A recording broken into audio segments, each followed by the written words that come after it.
યુવા માટે શું કહેશો? યુવા માટે આ કાર્યક્રમ એટલા માટે સરસ બને અને ખાસ તો અભિનંદન પંકજભાઈ અને એમની ટીમને એટલા માટે આપવા માંગુ છું. અત્યારના યુવાની અંદર યુદ્ધ ચાલે છે. તો એને એમ કે છે કે સભ્યતા આ બાજુ છે, કોઈ કે બીજી સંસ્કૃતિ આ છે, સંસ્કૃતિના પોતાના 10 અને 100 ડેફિનેશન્સ છે. તો એમના વચ્ચે એક એવો કાર્યક્રમ થવા જઈ રહ્યો કે જ્યાં એમને કહેવામાં આવે છે કે એમને સમજાવવામાં આવે છે અને એથી વધુ એમને સાંભળવામાં આવે છે. પંકજભાઈને અભિનંદન એટલા માટે આપવા પડે કે યુવાનોની વાત એ એમના પેરેન્ટ્સ સુધી લઈ જાય. કારણ કે ક્યારેક આપણે એવું માને છે કે અત્યારની પેઢી નથી સમજતી, પણ એવું કોઈ નથી કીધું કે એ પેઢીને બનાવનાર જે જૂની પેઢી છે એ પણ એને સમજતી નથી, એને પણ સાંભળતી હતી.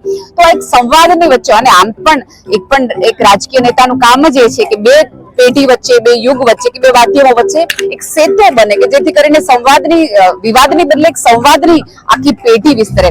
એટલે હું ખાસ અભિનંદન આપું છું અને નડિયાદ એ રીતે ભાગ્યશાળી છે એમને એવા નેતા મળ્યા છે કે એમની આવનારી પેઢીએ કેમ જીવવું જોઈએ, ક્યાં જવું જોઈએ, શું કરવું જોઈએ એની ચિંતા કરતો એક વ્યક્તિ એમની પાસે છે. વિસ્તરવું જ હોય તો વિસ્તર છે ત્યારે એની ઈશ્વરી બોલી ઉઠે બોસ કહેવું પડે ભાઈ. આપણા યુવાનોને આ જ મેસેજ આપવા માટે માં શક્તિ ચેરિટેબલ ટ્રસ્ટ દ્વારા આ એક વિશાળ આયોજન થયું છે, જેની અંદર પૂજ્ય જ્ઞાનવત્સલ સ્વામી, નિખિલબેન ગઢવી અને હું અમે ત્રણેય જણા યુથ સાથે સંવાદ કરીશું. યુથને ગમતી અને ફક્ત યુથને જ નહીં પરંતુ તેમના પરિવારને ગમતી અને એમના કામમાં લાગે એવી વાતો કરીશું. આ સાથે સાથે શ્રી પંકજ દેસાઈ પુરુષાર્થ પારિતોષિક એવોર્ડ આપવાનું પણ જે લોકોએ નક્કી કર્યું છે માં શક્તિ ચેરિટેબલ ટ્રસ્ટે, તેના દ્વારા એવા વ્યક્તિઓ કે જેમણે નડિયાદમાં રહી અને એવા વર્ક કર્યા છે કે જે સમગ્ર વિશ્વ સુધી આપણી સુગંધને પહોંચાડી છે, સમાજને ખૂબ મદદરૂપ થયા છે, એવા વ્યક્તિને પુરુષાર્થ પારિતોષિક જે મળી રહ્યો છે એ પણ ખૂબ જ સુંદર પગલું છે. અને લગભગ 14,000 લોકો આની ફ્રી પાસ આપવામાં આવ્યા છે અને અત્યારે આપણે બધા જોઈ રહ્યા છે કે પુષ્કળ લોકો અહીંયા આવ્યા છે અને આ પ્રસંગને માણવાના છે.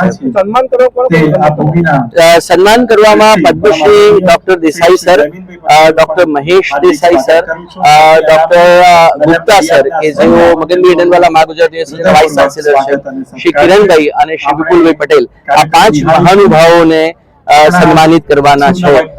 અને એની પ્રેરણા આ લોકોએ લીધી છે શ્રી પંકજ દેસાઈના આટલા વર્ષોના પુરુષાર્થને કારણે એનાથી પ્રેરણા પામી અને આ લોકોએ માં શક્તિ ચેરિટેબલ ટ્રસ્ટે આ આખો જ પુરુષાર્થ પારિતોષિક શરૂ કર્યો છે અને દર વર્ષે વિવિધ ફિલ્ડના લોકોને કે જેમણે સુંદર કામ કર્યા છે તેમને આપવામાં આવશે.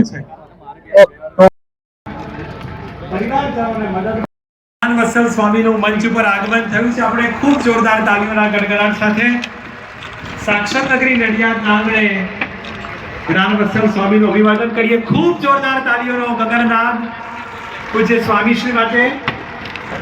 સાથે પૂજ્ય સંતો પધાર્યા છે. આપ સૌને પણ પ્રેમપૂર્વક આવકારું છું. આપણા પત્રકાર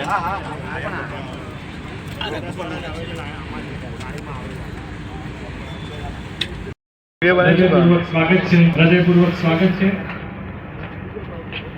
આપણા સૌની આસ્થાનું સ્થાન એટલે કે સંતરામ મંદિર નડિયાદના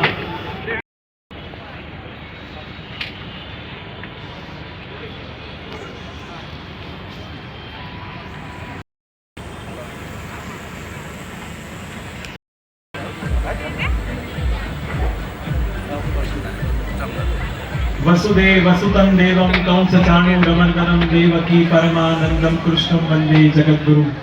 नमोस्तुते व्यास विशाल बुद्धे फुल्लारविंदाय यतपत्र नेत्रं तेन त्वया भारत तैलतोनं प्रज्वालितो ज्ञानमय प्रदीप. शंकरं शंकराचार्यं केशवं बादरायणं सूत्रभाष्य कृतो वंदे भगवन्तो पुनः.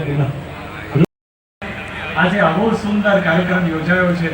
આપણા આમંત્રણને માનો સર્વનો વિકાસ થાય, લોકાહ સમસ્તઃ સુખીનો ભવંતુ, જન સમસ્તનું કલ્યાણ થાય એવી દીપ નારાયણ સમક્ષ પ્રાર્થના કરીએ. પૂજ્ય સંતોના વરદ હસ્તે દીપ પ્રાગટ્ય થઈ રહ્યું છે. આપણા માટે બહુ આનંદનો અવસર છે. ગોપાલ મહારાજ, પૂજ્ય યજ્ઞસિદ્ધ સ્વામી, પૂજ્ય વેદજ્ઞ સ્વામી, પૂજ્ય ગુણનિધિ સ્વામી, પૂજ્ય સર્વમંગલ સ્વામી, પૂજ્ય યજ્ઞ કીર્તિદાસજી અને આપણા સૌના લોકલાડીના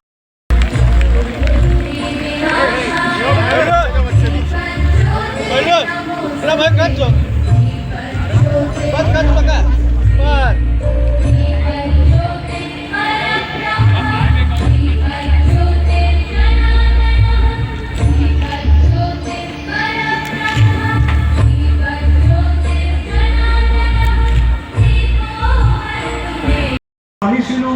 સમયપત્રક તપાસીએ ને તો આપણને ખબર પડે કે 30 દિવસમાં કયા સ્થાને તેઓ હોય છે.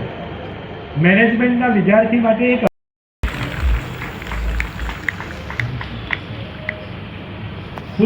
સત્યદાસજી મહારાજનું આ પુષ્પમાળા દ્વારા અભિવાદન અને સત્કાર કરો. શ્રી વિપુલભાઈ પટેલ. આપણે સૌ તાળીઓના ગડગડાટ સાથે પૂજ્ય શ્રીના સન્માનને વધાવી લઈએ. ખૂબ જોરદાર.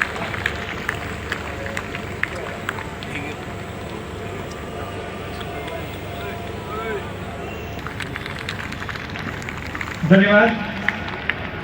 આ પ્રસંગે પૂજ્ય ગુણનિધિ સ્વામી, માનનીય કોઠારી સ્વામી શ્રી મહેરાઓ, આનંદ મંદિરના કોઠારી પરમ આદરણીય યજ્ઞસેતુ સ્વામી ઉપસ્થિત છે. હું રિંકેશભાઈને વિનંતી કરીશ કે આપના વરદ હસ્તે પૂજ્ય યજ્ઞસેતુ સ્વામીની વંદના થાય.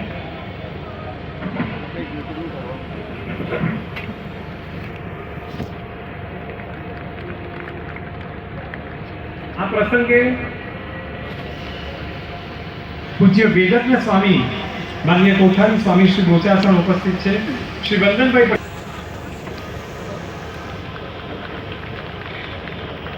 આપણા આમંત્રણને માન આપીને